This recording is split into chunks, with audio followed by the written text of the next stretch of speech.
भगवती सूत्र में कहा गया है, बलियत्तम भन्ते साहू दुब्बलियत्तम साहू जयंती अत्थे गतियाणम जीवाणम बलियत्तम साहू अत्थे गतियाणम जीवाणम दुब्बलियत्तम साहू।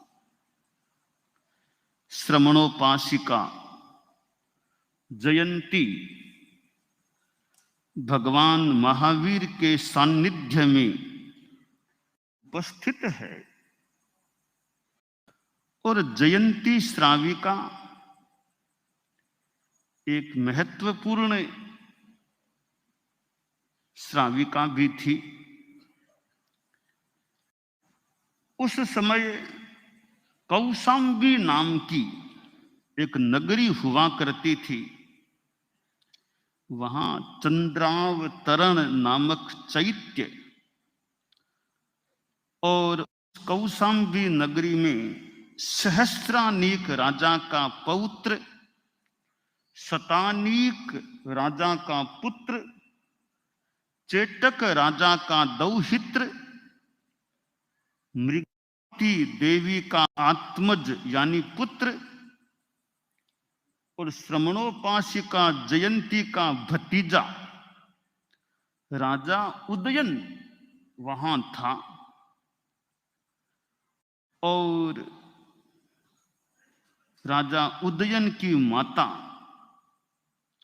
मृगावती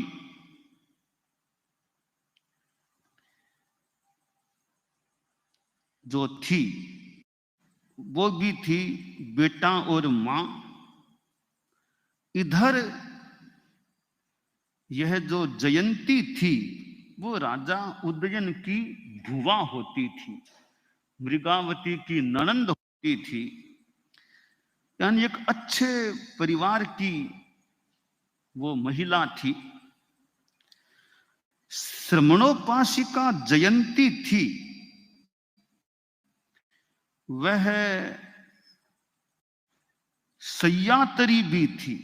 शास्त्र में गया है कि वैशालिक श्रावकों अरहतों की पूर्व सय्यातर रहने वाली वो जयंती श्रमणोपासिका थी और यों तत्व को जानने वाली थी, जीव अजीव को जानने वाली, तत्व ज्ञान से मानो युक्त और यथा परिगृहित तपह कर्मों का अपना आचरण करने वाली थी, आत्मा को भावित करते हुए रह रही थी। तो एक तत्वज्ञा लगता है, जितने अंशों में तत्वज्ञा थी, एक तत्वज्ञा श्रमणोपासिका और इधर साधु संत मानो उसके कोई मकान में विराजते भी थे। तो ज्यादा कोई साधु सतिया का संपर्क होने से और भी कईयों का ज्ञान बढ़ सकता है। तो एक तो यह जयंती का यूं बाह्य दृष्टि से देखें तो एक राजा की भुआ थी, राजा उदयन की वो भुआ होती थी। और तो यानी राज घराने से कोई जुड़ा हुआ व्यक्तित्व, इधर फिर धर्म के साथ जुड़ा हुआ, तत्व ज्ञान से युक्त हो और तपह कर्म करने वाला व्यक्तित्व हो, तो वह श्रमणोपासिका जयंती भगवान महावीर का जब जानकारी मिली कि भगवान महावीर पधारे हैं, तो मृगावती भी गई, राजा उदयन भी गया और जयंती भी गई, और भी इनके साथ जो भी नौकर चाकर आदि हुए होंगे। तो वे भगवान महावीर के पास यह राज परिवार पहुंचा था और भगवान महावीर के पास वे पर्युपासना करने लगे, बैठे। तो बैठने में भी बड़ी एक मानो प्रोटोकॉल का एक ध्यान रखा गया कि बैठे भी कैसे। और प्रोटोकॉल जो होता है कि आगे बैठे कौन पीछे बैठे, यह भी एक बैठने की थोड़ी व्यवस्था होती है, क्योंकि कौन आदमी कहाँ बैठे, कौन आगे, कौन पीछे, कौन इधर, कौन उधर, ये सब परिषद की बैठने की अपनी व्यवस्था भी होती है। तो जब ये राज परिवार के लोग वहां जाते हैं तो कि बैठने में भी एक सुंदर, एक मानो एक ध्यान दिया गया कि राजा उदयन को आगे रखा गया, मां थोड़ी पीछे बैठी, बेटे को आगे रखा, और फिर ये मृगावती बैठती है और कि उदयनम रायम पुरो कट्टु ठिया चेव सपरिवारा शुश्रूषमाणी नमस्माणी अभिमुहा विनएणम पंजलि कड़ा पज्जुवासई। कि मृगावती गई है, जयंती तो साथ में ननंद भुजाई होती थी, ननंद भुजाई थी, जयंती ननंद थी, मृगावती भाभी थी, भुजाई थी, वे थी, दोनों साथ थी। और फिर बैठना था तो राजा भी वहां पहुंचा था, तो अपने पुत्र जो राजा था उसको आगे बैठा, पीछे मार ये लोग बैठी। प्रोटोकॉल का मानो ध्यान रखा मां ने कि आखिर ये राजा है, मेरा बेटा अभी राजा है, तो राजा को आगे बैठना ठीक होता है।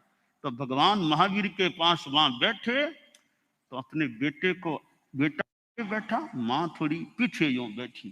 ये प्रोटोकॉल की बात है। यूं तो बेटा था, घर में तो बेटा है, तो बाहर तो एक राजा है, तो राजा को राजा की तरह बैठना चाहिए। तो राजा को आगे बैठ मतलब मौका मिला, मां थोड़ी पीछे बैठी। आगम काल कहते हैं उदयनम रायम पुरो कट्टु ठिया, राजा उदयन को आगे करके बैठी है मृगावती। तो ये बैठे हैं और भगवान महावीर ने, और परिषद थी, तो भगवान प्रभु महावीर ने प्रवचन भी किया, देशना दी। प्रवचन के बाद और तो परिषद आमतौर से चली जाती है, तो परिषद लौट गई और राजा उदयन भी चला गया। तो राजा को इतना टाइम मिले न मिले, प्रवचन सुन लिया इतना भी बहुत है, प्रवचन सुन ले, राजा व्याख्यान में बैठे इतना भी पर्याप्त है। तो राजा तो लौट गया, तो साथ में राजा की माता, राजमाता मृगावती भी लौट गई। जयंती वो लगता है पीछे रह गई। भगवान महावीर की सेवा परिउपासना करने के लिए मानो जो भी लक्ष्य थे कि भी बाद में कोई सेवा का मौका मिले, बातचीत सेवा कर ले, व्याख्यान तो हो गया, प्रवचन तो हो गया, आम जनता प्राय चली गई, अब कुछ समय मिले तो थोड़ी बातचीत सेवा का मौका मिल जाए। तो मानो उस रूप में जयंती श्रमणोपासिका पीछे रही और भगवान महावीर के सानिध्य में अपने प्रश्न रखे। बताया गया है भाष्य में कि 19 प्रश्न जयंती ने पूछे थे।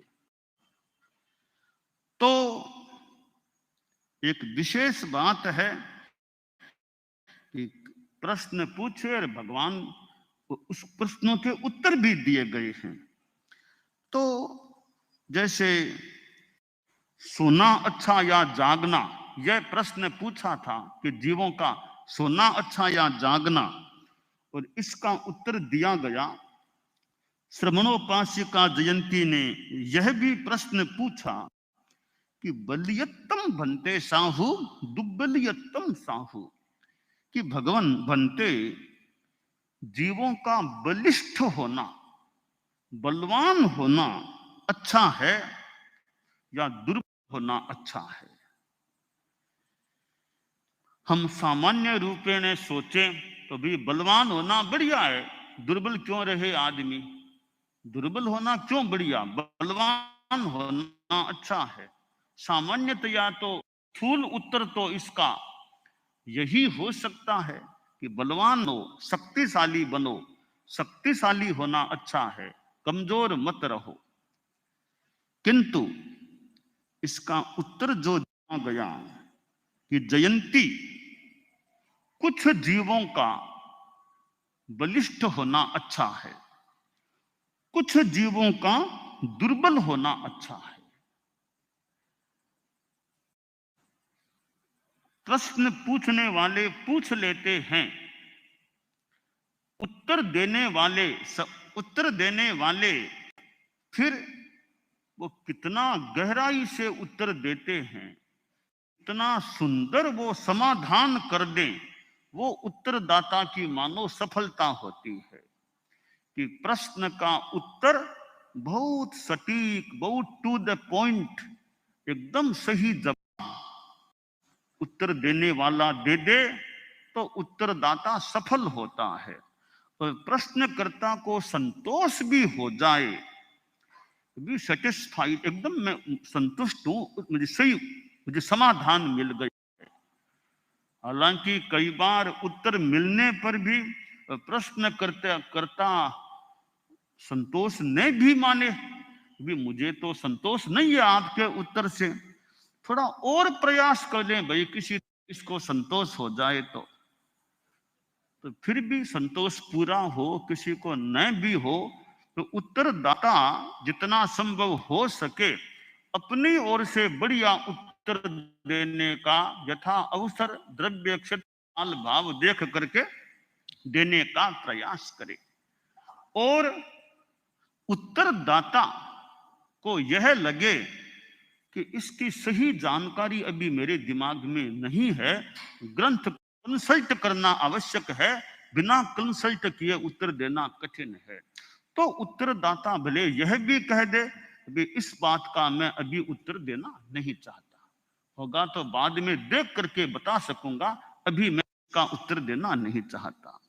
अथवा यूं लगे कि इस बात का उत्तर देने से कहीं बात बिगड़ सकती है, उल्टा कहीं लोगों में आक्रोश या कुछ हो सकता है, तो कह दे भी कि इस बारे में मैं कुछ भी नहीं कहना चाहता। किसी व्यक्ति के बारे में कोई प्रश्न कर ले कि वो आदमी के उसके बारे में आपका क्या विचार है, तो उत्तरदाता को लगे भी किसी व्यक्ति विशेष के बारे में मैं कुछ बोल दूंगा और सही बोलूंगा और वो बात उसके संबंधियों को मान लो अच्छी नहीं लगेगी, इसका उत्तर नहीं देना ही ठीक, तो भी कह दे उत्तरदाता व्यक्ति की मैं इस बारे में कोई टिप्पणी करना नहीं चाहता। तो यो उत्तरदाता के सामने भी कई विकल्प होते हैं, प्रश्न का उत्तर अभी देना या बाद के लिए छोड़ देना, उत्तर देना या मनाही करना कि इस बारे में मैं कुछ भी नहीं कहना चाहता, अथवा भी कि इस बारे में आप अमुक व्यक्ति से संपर्क आपको करना चाहिए, उनसे आपको विस्तृत जानकारी ले लेनी चाहिए, यह हमारा परामर्श है। यो उत्तरदाता जैसा द्रव्य क्षेत्र काल भाव के अनुसार ठीक लगे वैसा वो कर सकता है, क्योंकि प्रश्न करता तो अपनी इच्छा से कोई भी मान लो सवाल पूछ ले जो उसको पूछना था, परंतु अब उत्तरदाता को भी उस सवाल के उत्तर के लिए कई ग्रंथों को देखना पड़ेगा, इतना टाइम है नहीं, कभी इस बारे में आप अमुक से बात कर लो, वो अच्छी तरह ग्रंथों को देख करके अपने ढंग से आपको जानकारी विस्तार से दे सके, मेरे तो काम है अभी। तो जैसा अवसर लगे वैसा उत्तरदाता कह सकता है। और जो केवल ज्ञानी हैं उनको न तो ग्रंथ देखने की जरूरत है, ये कि इसका प्रमाण क्या, आधार क्या, उत्तरदाता भी देखे भी मैं उत्तर दूं तो मेरे पास इसका प्रमाण क्या है, मुझे आगम का ग्रंथ का कोई प्रमाण मेरे पास है तो मैं को भी इस ग्रंथ के आधार पर मैं यह दे रहा हूं। तो सामान्य छद्मस्थों को तो मान लो ग्रंथों का प्रमाण भी देने की अपेक्षा पड़ जाए तो उसके लिए वो ग्रंथ लाओ, वो लाओ, उसको देखो, वो पाठ निकालो, वो प्रकरण, वो चैप्टर निकालो, देख करके उत्तर दें। पर भगवान महावीर को तो न चैप्टर, न प्रकरण, न आगम, न ग्रंथ कोई देखने की जरूरत नहीं है, उनको कितना टाइम लगता है जवाब देने में। तो इसलिए श्रमणोपासिका जयंती जैसी श्राविका जो साधुओं की सैया करी, साधुओं को आवास स्थान देने वाली, यह भी एक अच्छी बात है कि किसी श्रावक को या श्रावक को साधुओं को ठहराने का, अपने घर में मकान में स्थान देने का मौका मिले, कि भाई साधु लोग हैं, इनका अपना मकान तो कोई है नहीं, वो जहां जो मकान मिलेगा उसी में रह सकेंगे। तो श्रावक श्राविका भी के हमारे गांव में साधुओं का प्रवास होने वाला है, और हमारे यह मकान बड़ा है, उपयुक्त है, जहां लोग व्याख्यान में आए तो लोग भी बैठ सकते हैं, जगह है, ऐसा मकान हमारे पास है। तो महाराज को, संतों को भावना भाए कि यहाँ का प्रवास इस बार का हमारे घर में आप करो, निर्वाला मकान है, बड़ा मकान है, अच्छी जगह है, व्याख्यान भी अच्छी तरह हो सकता है, तो उपयुक्तता हो तो सैयातर का लाभ मिल भी सकता है किसी को। तो आगम में कहा गया है कि श्रमणोपासिका जयंती थी, वो पूर्व सैयातर थी, अरहतों को, साधुओं को यानी स्थान आवास देने वाली थी। इसका मतलब है कि जयंती कोई सामान्य, एकदम कोई सामान्य बाई नहीं थी, श्राविका नहीं थी, जानकारी भी थी, और इधर कुल परंपरा से राजा की भुआ होती थी, राजा, वर्तमान राजा उदयन की वो भुआ लगती थी, और साधुओं इधर सैयात्री राजा उदयन की भुआ, और खुद भी तपस्या करने वाली, तत्वज्ञान रखने वाली कोई श्रमणोपासिका थी। तो ऐसी श्राविका को मानो मौका मिला, 19 प्रश्न उसने रखे। तो यह एक प्रश्न रखा कि बलवान होना अच्छा है या जीवों के लिए दुर्बल होना अच्छा है। उत्तर दिया गया कि जयंती, कुछ जीवों का बलवान होना ठीक है और कईयों का दुर्बल होना भी ठीक है। बात वही है जो धार्मिक लोग हैं, धर्म रूप में परोपकार करने वाले हैं, ऐसे जीवों का बलवान होना ठीक है। वो बलवान रहेंगे, शक्तिशाली रहेंगे, अच्छा काम कर सकेंगे, अपना भी उद्धार कर सकेंगे, दूसरों को भी धर्म की बात बता सकेंगे, यानी धर्म से जोड़ सकेंगे। तो धार्मिक धर्म से भावित चेतना वाले जो लोग हैं, उनका बलवान होना अच्छा है। जो पापी हैं, अधर्मी हैं, अधर्म का कार्य करने वाले हैं, ऐसे लोगों का दुर्बल होना ठीक है, ताकि वो ऐसा पाप का काम विशेष न कर सके, पाप से मजबूरी में बचे रह सके। यह सबलता और दुर्बलता, बल से वीर्य, जो बल है, 8 आत्माओं में एक वीर्य आत्मा, जो 8वीं आत्मा वीर्य आत्मा होती है। वीर्य और शक्ति का संबंध शरीर के साथ होता है। शरीर भवे, वीर्य शक्ति शरीर से होती है। इसलिए ये तत्वज्ञान को थोड़ा गहराई से जानने वाले ध्यान दे सकते हैं, दे सकें तो, कि सिद्ध भगवान 8 आत्माओं में से 4 आत्माएं बताई गई है। उन 4 आत्माओं में वीर्य आत्मा संभवतः नहीं है, द्रव्य आत्मा है, ज्ञान आत्मा है, योग आत्मा है, दर्शन आत्मा है। मैं भूल न करूं, हमारे बहुश्रुत परिषद के सदस्य, इनसे पहले मुख्य मुनि भी बैठे हैं जो बहुश्रुत परिषद के संयोजक हैं, बहुश्रुत परिषद के संयोजक है, बहुश्रुत परिषद के सदस्य है। इधर साध्वी वरिया भी बहुश्रुत परिषद की मेंबर है, तो हमारे बहुश्रुत हैं। तो मैंने जो कहा कि भी सिद्धों में 4 आत्माएं बताई गई हैं, ये आत्मा सिद्धों में नहीं बताई गई। क्यों नहीं बताई गई? लगता है शरीर नहीं होता सिद्धों के, इसलिए सिद्धों में वीर्य आत्मा नहीं, शरीर हो तो वीर्य आत्मा हो सकती है, शरीर के बिना वीर्य आत्मा नहीं। इसका मतलब है कि बल का संबंध शरीर के साथ जुड़ा हुआ है, कि शरीर है तो फिर वीर्य। सिद्ध हैं वो निरंतराय तो है, सिद्धों के निरंतराय कर्म नहीं होता, निरंतराय हैं, परंतु वीर्य आत्मा सिद्धों में नहीं मानी गई है, क्योंकि वहां यह माने शरीर नहीं होता। तो ये बल है, शक्ति है।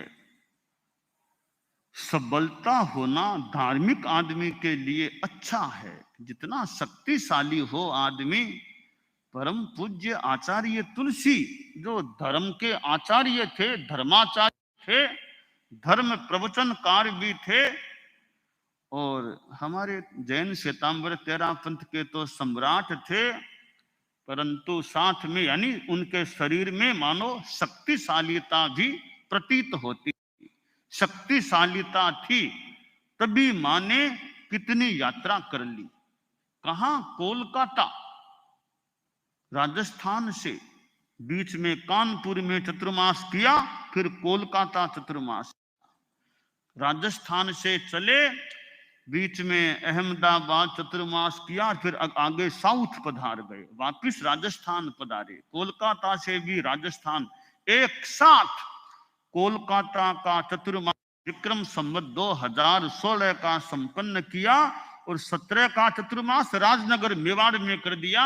बीच में शेष काल के महीनों में सारा रास्ता सरदार शहर होते हुए सारा रास्ता पार।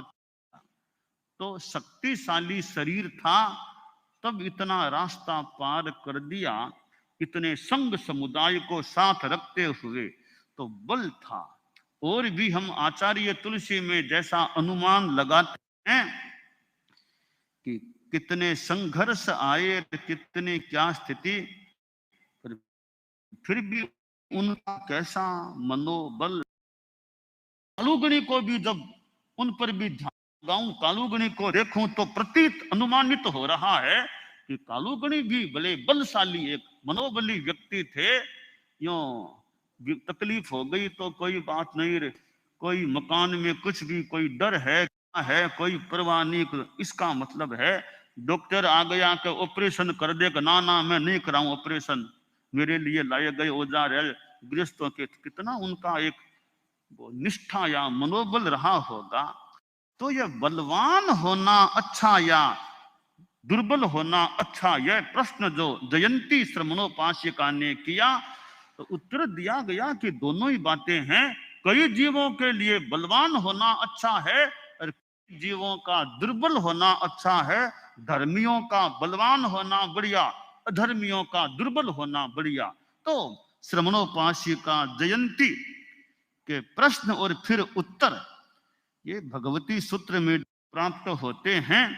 हम इन प्रश्नों के आलोक में पथ दर्शन भी प्राप्त कर सकते हैं और अपने जीवन में धर्म और अध्यात्म की दिशा में आगे बढ़ने का प्रयास भी करें, यह काम्य है। दानान सेठम अभय पयाणम सच्चे सुया अणवज्जं वयंती तवे सुया उत्तम बम